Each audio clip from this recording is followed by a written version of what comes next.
ज्या वयात आयुष्याची सोनेरी स्वप्न पाहायची त्या वयात पल्लवीनं गळफास जवळ केलाय।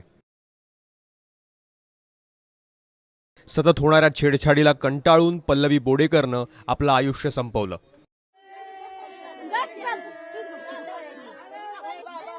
काही दिवसांपूर्वीच हृदयविकाराच्या धक्क्यानं तिच्या वडिलांचा मृत्यू झाला होता।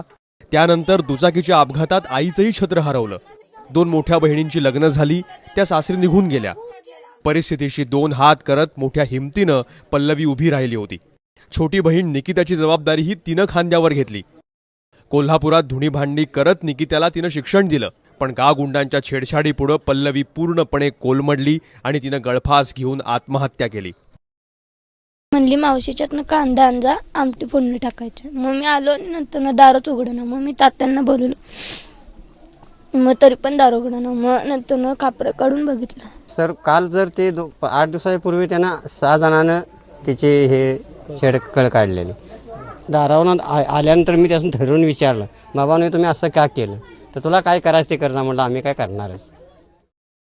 शेजारी राहणारे देवाप्पा बैजू बोडके, चोंदू बैजू बोडके, राजू सोनबा शेळके, संजय शेळके, पांडुरंग शेळके आणि बबन शेळके हे पल्लवीला त्रास देत असल्याचा संशय आहे। पोलिसांनी मात्र आतापर्यंत फक्त एकाला अटक केली आहे। आमचं लग्न झालं तर तिला तिच्या हातात देऊन गेलो, तू हिला कामं करून सांभाळ, हिला शिकव म्हणून।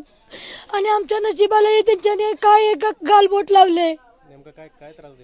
तिच्या पाठीमागनं जाऊन हत्यारे त्यांनी दाखवायचे। बहिणीच्या नवऱ्याला म्हटली तू मध्ये पडायच नाही, नाहीतर तुला मारणार। हत्यारे घेऊन पाठीमागनं जायचे तिच्या। कोल्हापुरातल्या बोंद्रेनगरमध्ये छेडछाडीचा प्रकार काही नवीन नाही।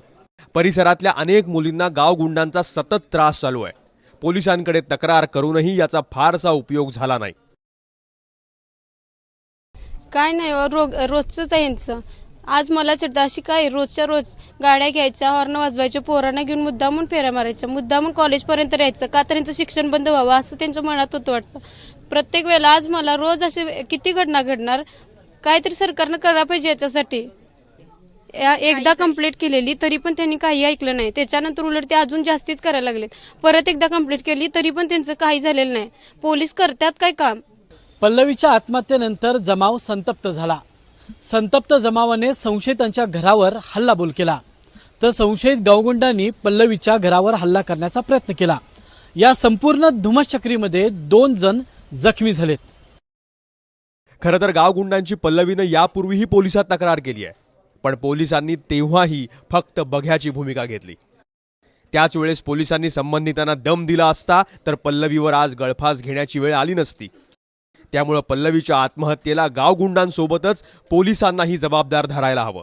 रणजित माजगावकर, ABP माझा, कोल्हापूर।